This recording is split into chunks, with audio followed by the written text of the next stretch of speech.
Hello beautiful friends, welcome back to my channel, or welcome if you're new here. My name is Erica. Please be sure to subscribe if you aren't already and turn your post notifications on so you know whenever I upload a new video. Today I'm coming to you live straight from the comfort of my bed. It is a rainy day out. I'm in a matching little sweatsuit set and I am just chilling today, so I thought I would come on here and film a little video for you guys. I feel like I haven't done this kind of video style in a little bit, and I just really wanted to bring it back to my channel because I love making these little tip videos for you guys, sharing things that have personally helped me immensely throughout my journey. And you know, that's what I'm here to do, is just share the things that I learned from whatever I'm currently going through in my life. I don't know, I really hope this video is helpful in some way. Let me know in a comment if you want to see more of these kinds of videos, and give it a thumbs up if you enjoy this one. Today I'm going to be talking about self-love and giving you guys some of my best tips on how to practice it and start implementing it into your daily life, because I can't even preach enough how important having love for yourself is and how it affects the world you see and the relationships with everyone you meet, all the people close to you. Self-love is really the foundation of it all, of living the best possible life that you can, I think. Like I said, let me know if you find this video helpful at all. Without further ado, let's just get right into the 5 tips. So I just have 5 tips for you guys today, and I just wrote them down in my phone notes. So I'm just going to tell you each one and then talk a little bit about it. Tip number 1, first and foremost, is you have to become conscious of how you speak to yourself on a regular basis. I think something to ask yourself right now is, am I constantly criticizing the things that I do or the decisions that I make? Am I always judging myself? Maybe subconsciously. Really ask yourself, how do I talk to myself on a daily basis? Do I look in the mirror and automatically start picking out the flaws that I see and looking at my insecurities as if they are something that I should be ashamed of? Do I find myself scrolling on social media and then comparing myself to the images that I see, whether that be someone's life or someone's body or whatever it may be? Is comparison something that you practice on a daily basis? I truly think the first step of any journey is just becoming conscious of where you are at this present moment. And if you can just notice the things that you want to work on and form new habits in order to break those old ones that are not serving you, that is like the most important first step. Really just becoming aware of how you speak to yourself. Like maybe instead of waking up and pointing out something about yourself that you don't like in the mirror, start, you know, just looking at yourself and saying like, I accept you as you are, or I'm grateful for this body that allows me to live here on earth. And even if right off the bat it's hard to just like compliment yourself because, you know, it doesn't seem genuine, maybe affirm something different, like I'm grateful for my health today, or I'm grateful that I have arms and legs to be able to move my body. Because I know, like from experience, like at first when I was trying to, you know, affirm to myself like, no, like I am beautiful, like these insecurities are not things that I should worry about constantly. You know, it was hard at first because it didn't feel genuine to just be like, you are beautiful, you know, in the mirror. As sad as that sounds, like it just didn't feel real until I started like implementing like smaller compliments, maybe not necessarily about my appearance, but about like my health, or, you know, just expressing gratitude for whatever I could think of. I think just noticing how you speak to yourself, the thoughts that kind of run through your mind, you know, what you think of when you see yourself, you know, making little adjustments to make them better and to not make them be, you know, hurtful or judgmental, like that is really a great place to start when it comes to loving yourself. Now on to tip number 2. Tip number 2 is to acknowledge your emotions, but know that you are so much more than them. I think this is something I have really learned over the past 2 years, and that is to just feel my feelings. Whenever they arise, just feel them instead of suppressing them and letting them, you know, just simmer inside of me and bubble up until one day it just all explodes or like manifests as a mental breakdown. I think when you are on this journey of self-love, it is so important to have that connection with yourself. You know, that really is what it is being able to connect to yourself and, you know, not being afraid to just be with you and who you are. That does require being able to sit with your emotions and to see them as they are, and to know that you are not them. You are not attached to those emotions. Those emotions and feelings are just passing through you. That simply is what it is. And I always remind myself of the quote, like, this too shall pass. Everything is temporary. Your emotions are not you. You are not your sadness. You are not your anger. Like, these things just want love ultimately. And if we don't let them pass through us, if we try to just avoid them and dodge them at all costs, they stay within us and we close them in. When we close ourselves off from the world, we don't realize that while we're closing all the not so good feelings in, we're closing ourselves off from, you know, all the love that just wants to come in and help us heal from those dark or heavy emotions. Being able to accept and acknowledge what you are feeling at any given moment, it really helps you see things from a bigger picture, from a different perspective. Just knowing that, okay, I'm feeling this right now, but it's not gonna last forever. And if I just let it pass, then I won't have to be shackled by it for the rest of my life. Just know that you are so much more than any emotion you may be feeling right now. Moving on to tip number 3. Basically what I wrote in my notes is take care and skincare.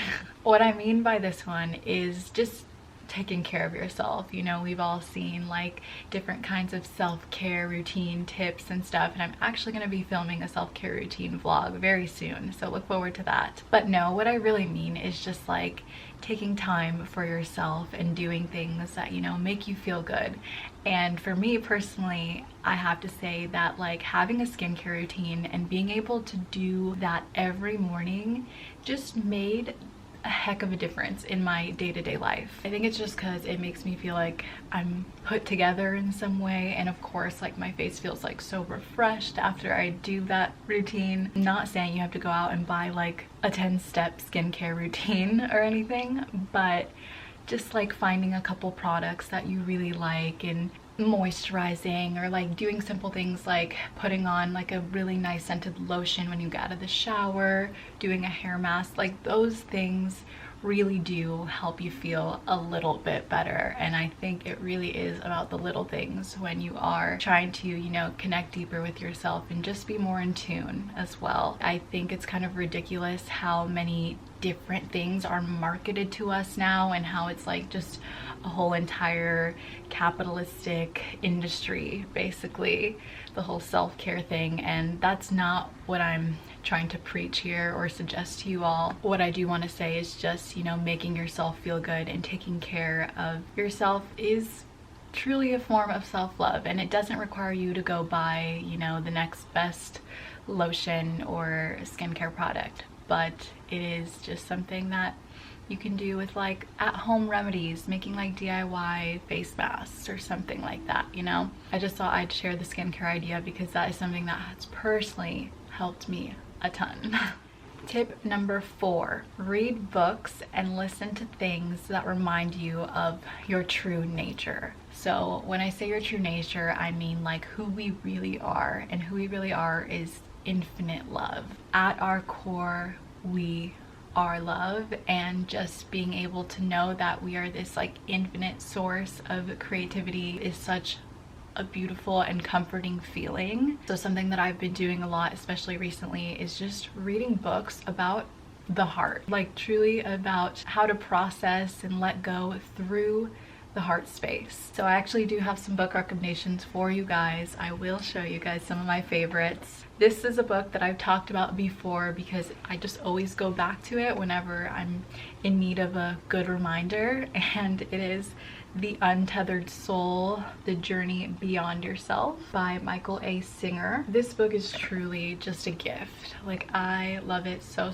much. So highly recommend this one if you haven't read it before. Another book that I finished recently was Whatever Arises, Love That by Matt Kahn. I truly needed to read this book when I did, and it completely changed my life. It is probably now one of my all-time favorites. Would highly recommend you all check this one out because just the teachings in it are so special. As you can see, I annotated it quite a bit. This is one that I'm almost done. I'm gonna finish it today, but it's called The Deep Heart, A Portal to Presence by John J.